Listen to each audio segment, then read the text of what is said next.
Okay, I'm ready. Let's get to the tutorial first and I'll tell you about the blisters later. What's up guys, Kurt here with another 5-minute guitar lesson. Today I'm really excited to show you how easy it is to play one of my favorite Ed Sheeran songs, Castle on the Hill.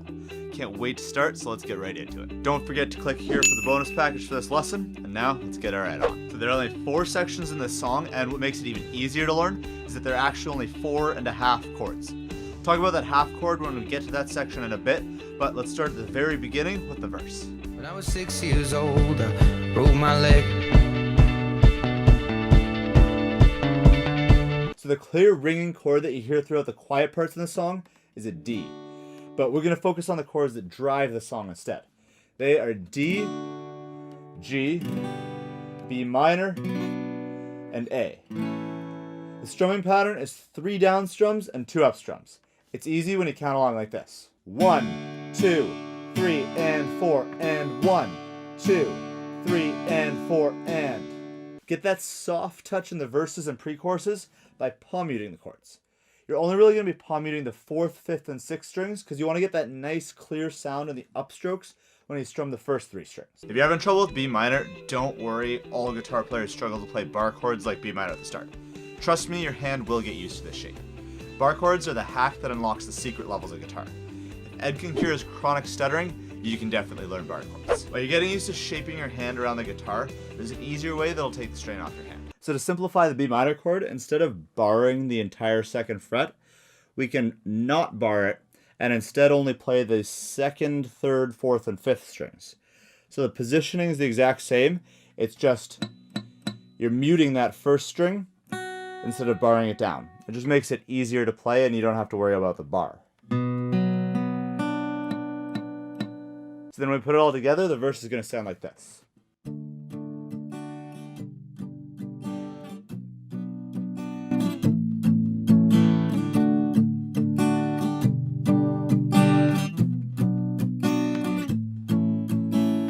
Alright, now let's move on to the pre-chorus. And that's the part that begins with the super optimistic lyric, found my heart and broke it here. Found my heart, broke it here, made friends and lost them through the years. So we're going to use the same strumming pattern in the pre-chorus as we did in the verse. The chords are the only thing that's going to change this time. Thankfully, we're taking out that B minor, so your hands are going to have a chance to recover after all that work you put in the verse. So this time, the chords are going to be G, A, D, and then back to G. This part's played 3 times before Ed changed it up a bit, building up to the chorus by changing it a little for the I can't wait to go home part. So the 4th time, you're only going to play the G and then the A. And after that, you go into the chorus. So altogether, the pre-chorus is going to sound like this.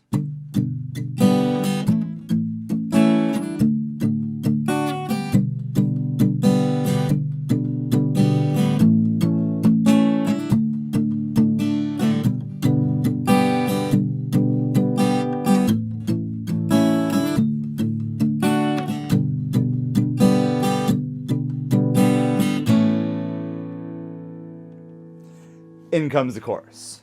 Don't worry if you're not as quick with those changes as you want to be at. Practice makes perfect. If you get this, then you actually know a lot more than you think.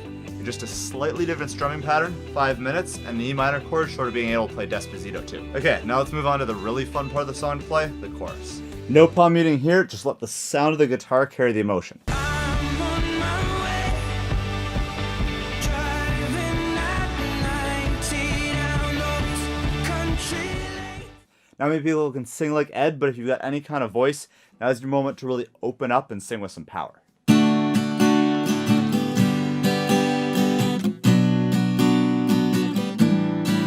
The chorus has the same chords we've learned before, D, G, and B minor, but with one exception. A new friend we're going to meet today who goes by the name of A7 sus4. 3rd finger on the 3rd fret of the 2nd string, and 1st finger on the 2nd fret of the 4th string. You're going to play all but the lowest string. This is an open chord that sounds especially good on an acoustic guitar. This little chord with a long name has such a great melodic ring. Can you hear that? That's the sound of you setting hearts and couches afire as you blaze through the chorus.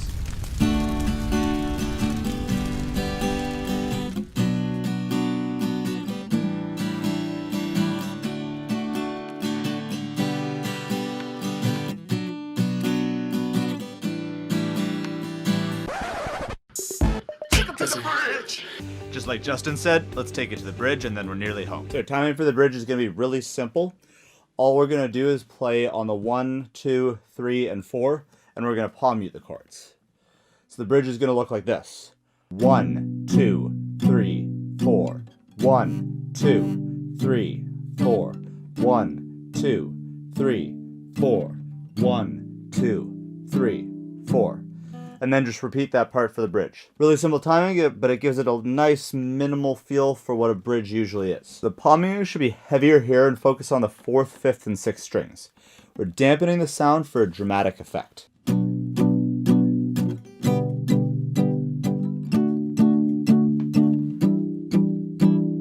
It balances out the high energy of the chorus.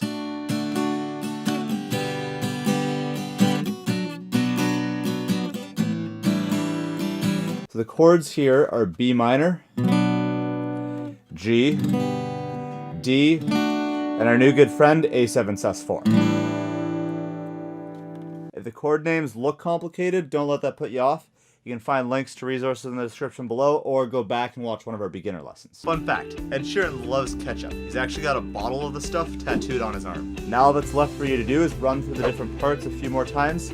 Each time you play it, it'll get better and better. This is a great song to naturally train to play with varied yet easy to pick dynamics and techniques. Go on, give it a through run-throughs before patting yourself on the back, because you've just learned to play Castle on the Hill in 5 minutes. Hopefully you like this tutorial. If you like this song, what it's all about, then check out another of my favorite Ed Sheeran songs. It's called Photograph, and like Castle, Ed uses his music to tell really personal stories. And the video is pretty emotional. If you love it and want to play it, check out the 5-minute tutorial right here. That's today's 5-minute guitar tutorial. What are your favorite songs about causing mayhem or having fun as a teenager? Let me know in the comments below. Remember to click the bell to get notifications as soon as our next lesson is up. The next time you got 5 minutes, I've got a song you can play. I'll see you next time.